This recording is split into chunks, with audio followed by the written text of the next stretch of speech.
All right. Welcome in, everyone. Ready for another deep dive? Oh, yeah, definitely. Always up for these. Today, we're tackling a huge question. Yeah, big one. What's God's ultimate goal? In history, in everything, like, what's it all for? Yeah, that's basically it. Like the meaning of it all, right? Yeah, right.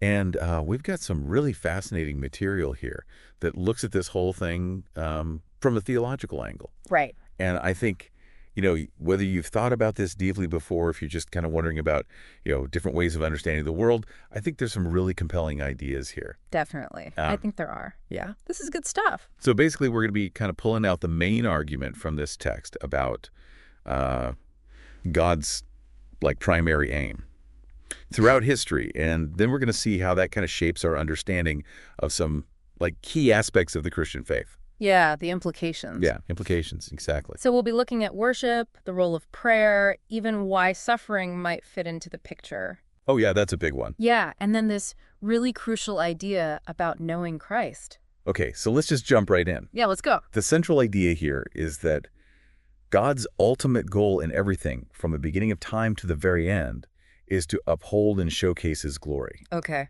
But here's where it gets interesting. It's not just for God himself. Mm-hmm. It's also for the enjoyment and the gladness of those who have been redeemed, Mm-hmm. like people from every nation, tribe. Right. It's almost like this kind of overflow of his glory that we get to enjoy. Yeah. It's like designed for us to experience it too. Right. It's not just like this far-off, distant thing. And what I think is fascinating is that God's glory and our joy are totally intertwined. You can't separate them. Oh, yeah. And this text makes a really strong argument that when we are most satisfied in God, that is actually when we bring him the most glory. Okay, that's interesting. It's almost like this kind of reverse way of thinking about it. Yeah, a little bit. Because normally you think, I got to do all these things for God, Yeah. to make him happy. Right. It's about our performance, yeah. But this is saying that, our joy in him. Yeah. Our delight in him. That's what actually matters. There's this line that really jumped out at me. It said, God is most glorified in us when we are most satisfied in him. Yeah, that is good. Kind of flips the script a little bit. Totally. Yeah, it does. And it builds on that with this other powerful statement. Delight is a higher tribute than duty. Whoa. Right. That's good. Think about that for a minute. It's suggesting that a heart that's truly overflowing with joy because of God, that's a way more meaningful way to honor him than just going through the motions. Right. Out of obligation. Out of duty. Yeah. It's all about the heart. Yeah. And it goes even deeper with this really foundational idea. It says, the chief end of God is to glorify God and enjoy his glory forever. Right. Okay, so that's huge. The foundation, yeah. But then it connects it back to us by saying God's self-exaltation and our jubilations are one. Whoa, yeah. So it's this incredible thought that God's purpose and our deepest happiness, they're not at odds with each other. They're completely united. That's powerful. It's not God way up there and us down here. It's this beautiful dance. Yeah. And I think this understanding really lays the groundwork for how the text talks about worship. Okay. Because if God's ultimate aim is the gladness of all peoples and his greatness, then the purpose of missions, reaching out to the world, it's all about bringing that joy to every nation. So it's not just about getting people to believe the right things. Right. It's about them experiencing the joy. It's about experiencing, of knowing God. Yeah. The text actually brings in some great Psalms to illustrate this. Oh, yeah. Psalms are great. We're reminded of Psalm 97.1. The Lord reigns, let the earth rejoice, let the many coastlands be glad. Oh, yeah. Yeah. So good. And then there's Psalm 67.4, let the nations be glad and sing for joy. I love that. These aren't just nice sentiments. They're powerful declarations of the joy that should accompany the recognition of God's reign. Everywhere. Yeah. And the text actually gets pretty direct here. Oh, yeah. It says that praise that doesn't come from a place of genuine joy, genuine pleasure in who God is, it's basically hypocrisy. Right. It's lip service. Yeah, lip service, yeah. It's empty. Empty, yeah. And I think it's a strong claim, but it really drives home the point. It's all about heartfelt affection in our worship. Right. It can't be faked. Right, yeah. And, it goes on to say that worship isn't just the, destination of missions. It's also the fuel. Right. It's what drives us. Yeah. It says we can't commend what we don't cherish, Oh, I like that. right? Yeah. We can't call out, let the nations be glad, until we ourselves can honestly say, I rejoice in the Lord. Missions begins and ends in worship. So good. Right. It's not like, I got to go do this mission to experience this joy. It's like, no, you got to experience that joy, and then you go do mission. Yeah, it has to overflow. Right. You got to be so full of it that it spills out into the world. Yeah. Okay, so that leads us perfectly to the role of prayer. Yeah. Prayer is crucial here. Yeah. So if God is supreme in all of this, Which he is. which he is, as we see in Romans 11:36, from him and through him and to him are all things. To him be glory forever. Yep. Then prayer becomes this really vital way for us to acknowledge that, Absolutely. especially when we think about missions. Yeah, that's where it gets practical. Yeah. So here's something that really hit me.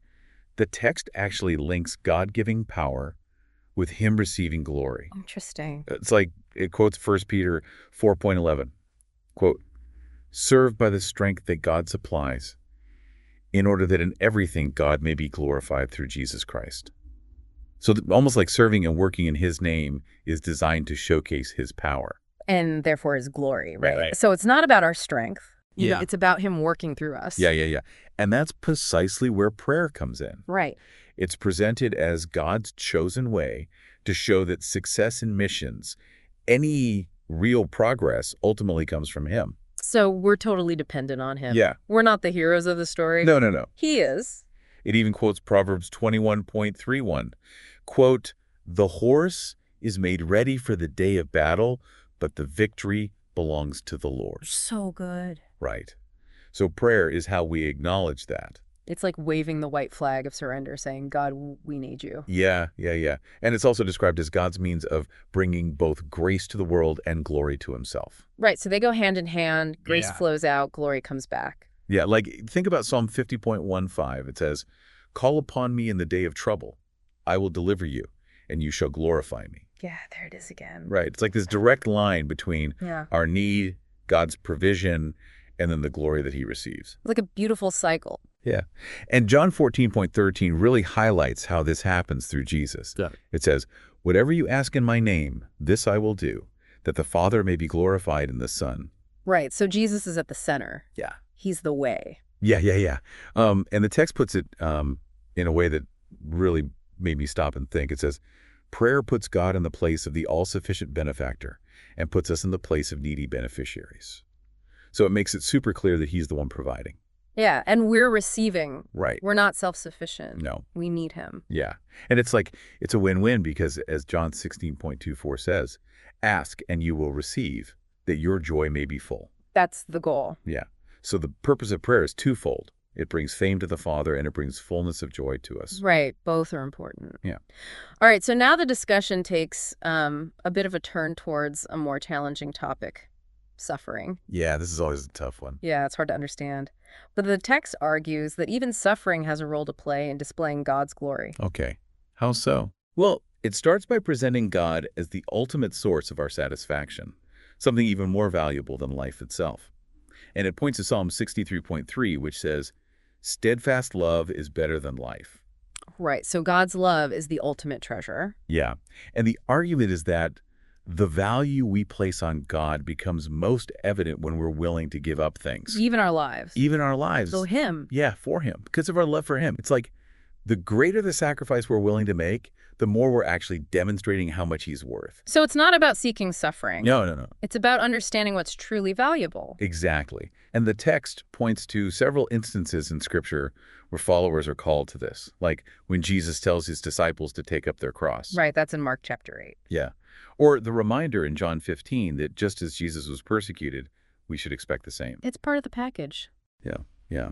And I think it's important to remember that it's not that suffering in itself is glorious, but when it's embraced with joy for the sake of Christ and his kingdom, it showcases God's worth in a way that maybe worship and prayer alone can't fully capture. It's a powerful testimony. Yeah. All right, so this leads us to a really crucial question. Yeah. If this is God's goal, and the cost can be so high, is knowing Christ absolutely essential? Yeah, good question. Can people who haven't heard about Jesus still be redeemed? Like, what about those who lived before Jesus? Yeah, right. And the text takes a pretty firm stance on this. Okay. It argues that since the incarnation, that pivotal moment when God became human in Jesus, Right. saving faith has to be directed towards him. Okay. So it does acknowledge that things were different before Jesus came. Right. Like the people of Israel focused on the promises of a coming Redeemer. Yeah, they were looking forward. Yeah, they were looking forward. And other nations were allowed to go their own way during what the book of Acts refers to as times of ignorance. Right. But the arrival of Jesus changed everything. He became the central figure in God's plan to redeem humanity, Yeah, the game changer. and therefore the conscious focus of the church's mission. So it all points to him now. Yeah. And it quotes Romans 1.5. It says, "Bring about the obedience of faith for the sake of his name among all the nations." And the text clarifies that his, in this context, refers to Jesus. Makes sense. So it's like the supremacy of God in this mission is upheld by making his son the clear and necessary focus of all saving faith from now on. Okay, so knowing Christ is non-negotiable. Yeah. Okay, so now there's another really important aspect the text explores. Okay.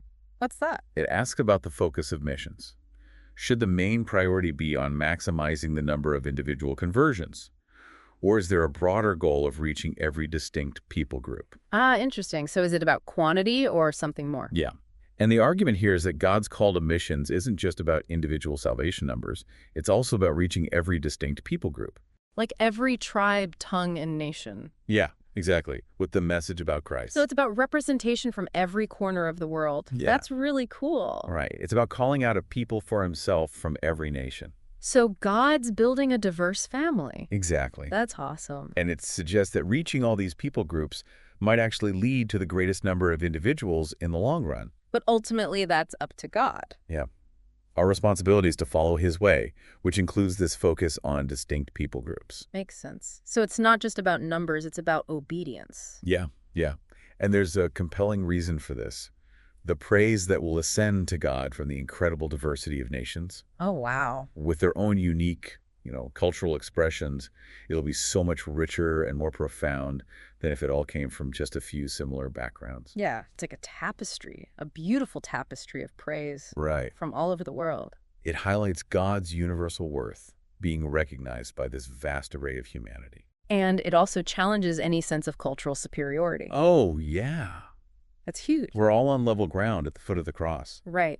And it fosters humility and appreciation for God's inclusive love. Yeah. It's all about his grace. Yeah. Not about our accomplishments. And then that goes on to paint this amazing picture of the final outcome. It talks about this gathering together of all those God has chosen for salvation, often referred to as the elect, from every tribe and language and people and nation. And it references passages like Revelation chapter 7. The ultimate vision is of the whole earth being filled with the knowledge of God's glory, Christ's supreme authority being fully realized, and God being all in all. Wow, that's powerful. Right. It's a truly grand and unifying perspective. It is. Yeah. And it brings us to the afterword, which gets really practical. Like, how should we respond to this? Yeah. So it boils down to two main ways: going ourselves or actively sending and supporting those who go. Okay, so we've got a part to play. Yeah. And it draws attention to this passage in 3 John. Where the Apostle John commends again Gaius for supporting traveling evangelists. Oh, that's cool. For walking in the truth through his generosity. Nice. And it says to send them on their way in a manner worthy of God. Worthy of God. That's a high standard. Right. And the text points out that this phrase, to send on one's way, is used repeatedly in the New Testament in the context of missions. Okay. And it even mentions Titus 3.13, where Paul urges believers to really thoroughly support those who are going out. So it's not just like a casual, hey, good luck out there. Yeah. It's a real commitment. Yeah, like so they lack nothing. Wow. Right. This idea of sending in a manner worthy of God is really emphasized as a command. I can see that. And it's directly linked to the fact that missionaries go out for the sake of the name. Meaning for the glory of God. Yeah. That's the driving force. So when we support them with our prayers, finances, our time, we're actively participating in glorifying God. It's a partnership. Right. And the text actually makes a distinction between a church simply having a missionary Right. and a church that's actively sending a missionary. There's a difference there. Yeah, there's a difference. Having sounds passive. Yeah. Like, oh yeah, we've got someone out there somewhere. Yeah. But sending implies intentionality. Right. Like a true partnership. We're in this together. Yeah. So it's making those who send just as much fellow workers with the truth as those who go. Powerful. We're all part of the mission. Yeah. And just as there's a God-centered motivation for sending, there's one for going too. Of course. The text stresses that those who go out should be driven by a deep love for God's glory Right, that's the fuel.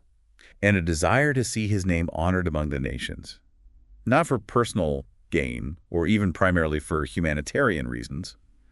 This love for God's glory is the primary driver. That's a good clarification. Yeah. Because you can do good things for the wrong reasons. Right.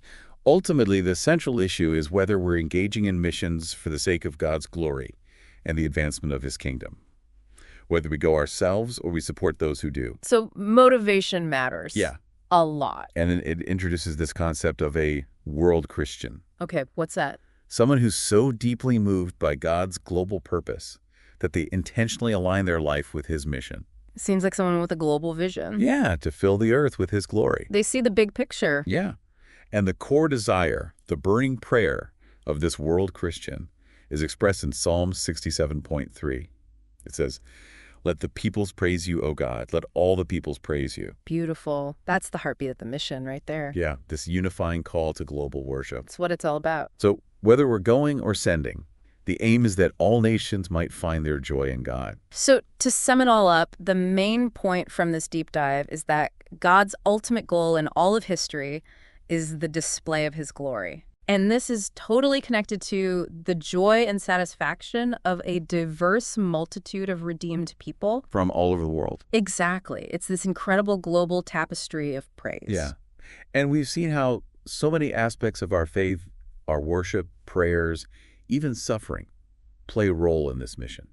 It's not just about individual belief. It's about reaching every people group. Right. It's about God's global purpose. And it centers on Jesus. Always. Yeah. He's the key. So we all have a part to play.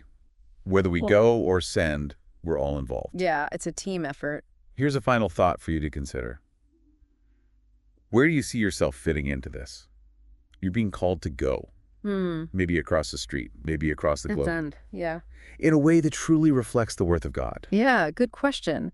How does this framework reshape the way you see your life? Yeah, your purpose, your place in the world. It's worth thinking about.